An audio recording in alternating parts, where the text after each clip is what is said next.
Hello everyone. Today we are going to discuss about articulators in prosthodontics. Where are the articulators are involved? What is meant by an articulator? Let's discuss in this video. These are the contents of articulators. Articulator is a definition according to the glossary of prosthodontic terms. It is a mechanical device which represents a temporomandibular joint and also a jaw members to which the maxillary and mandibular castes are attached. It also helpful in stimulating the jaw movements. Used in diagnosing occlusion, dental procedure cases, fabrication of restoration modify, and also involved in artificial teeth. Classification are four types of classification are theory, type of record, ability, adjustability. Based on the theories, there are three types: Bournville theory, conical theory, spherical theory. First, Bournville theory. It is designed by W.G.A. Bournville. According to theory, it is teeth move in relation to each other as guided by condylar and incisal guidance, also known as equilateral triangle. Theory of equilateral triangle. Theory of equilateral triangle is that a distance between the two condyles is equal to the distance from one condyle to the center of the mandibular incisor. So it forms like a triangular shape. So it is referred as theory of equilateral triangle. And the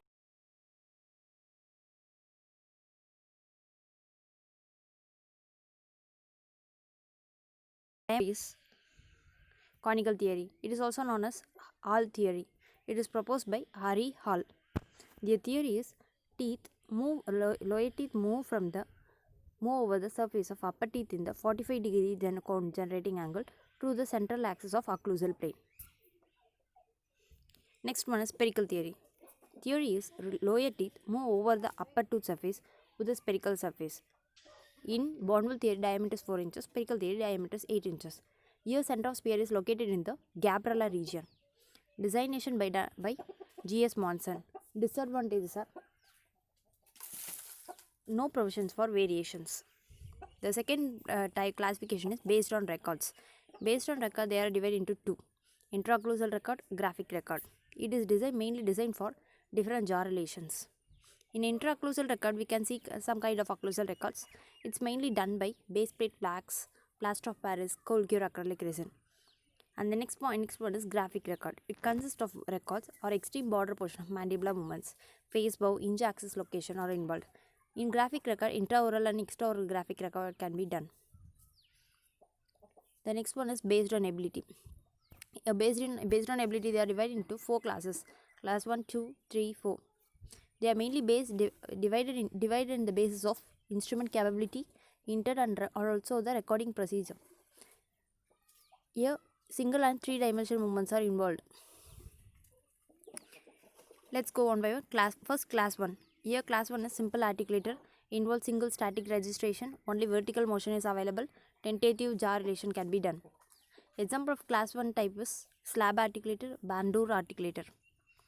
The next one is class 2. Here it permits horizontal and vertical movements but doesn't orient the movement of temporomandibular joint. In class 2 there are three types: type A, type B, type C. Type A is limited to eccentric movements, average values. Type B is limited eccentric motion based on the theories. And the type C is limited eccentric based on engraving records. The next one is class 3. It permits horizontal and vertical movements but doesn't involve face bow transfer. It also stimulates condylar pathway. There are two types: type A, type B. Type A is accepts the static protrusive registration. Type B is static lateral protrusive registration. The next final class is class 4. It accepts the three-dimensional registration. Here it reduces the condylar pathway, orients the cast using face bow transfer. There are two types: type A, type B. Type A is condylar path can be determined by engraving registrations and also it can be modified. The next type is type B. It also allows the angulation and customization of condylar path. The third type is based on adjustability. Based on adjustability, they are divided into non-adjustable articulator, semi-adjustable articulator, full adjustable articulator. In semi-adjustable articulator, it's divided into two: Orcan and non-Orcan articulator. Let's go first non-adjustable articulator.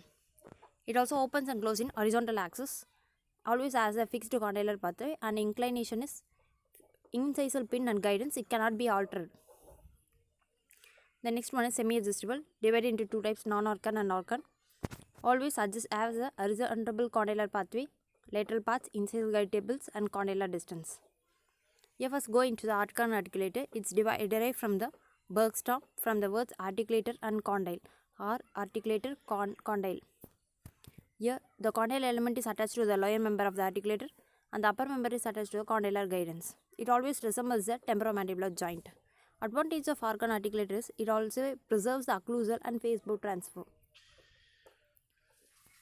Lower member is attached to the condylar element and the upper member is attached to the condylar guidance. These are the Orcan articulator. The next one is non-Orcan articulator. Here condylar elements is attached.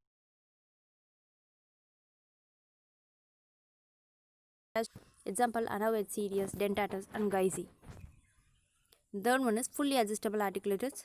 It capable of adjusting mandibular movements in all directions. Instead of condylar guidance, receptacles are used.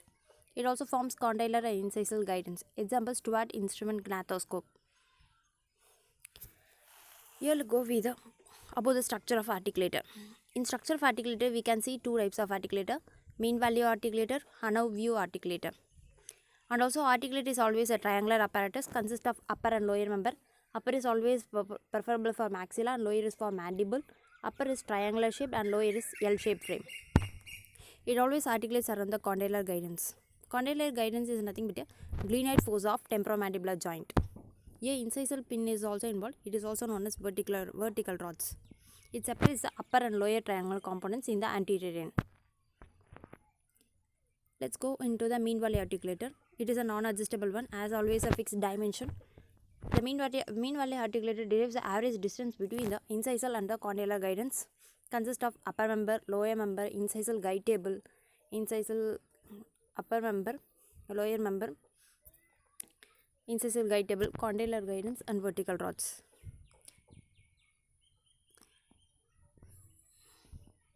First go into the upper member. It is a triangular shaped frame with base spaced posteriorly. Here vertical rod is blocked with the thumb screw. In upper member always maxillary cast is attached. Lower L-shaped LL. Apex is attached to the horizontal arm in the incisal guide table and the vertical arm to the rectangular to the condylar guidance.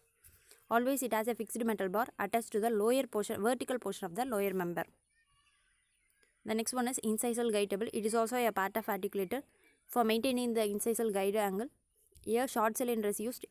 In short cylinder upper surface will be concave and also guide angle will be fixed and non-customizable.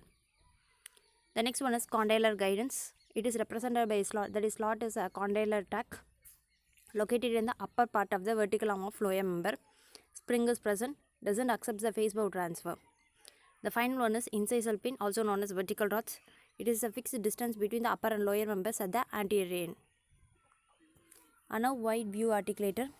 It is also a semi-adjustable one and also commonly used. Accepts the facebow transfer.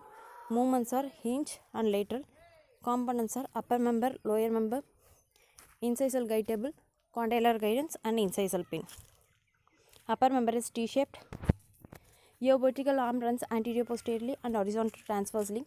Condylar guidance is involved, orbital indicator and also locked by using thumb screw. Lower member is L-shaped. Horizontal arm is rectangular metal strap. Prevents the displacement of occlusal rims during articulation.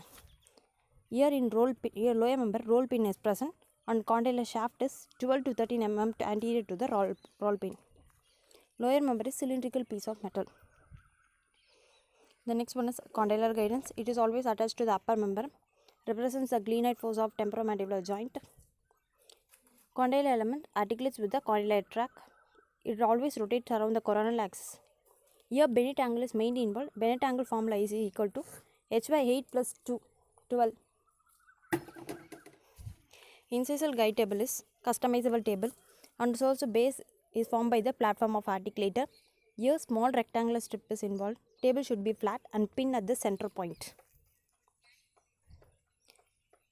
Thank you for listening. Keep supporting me.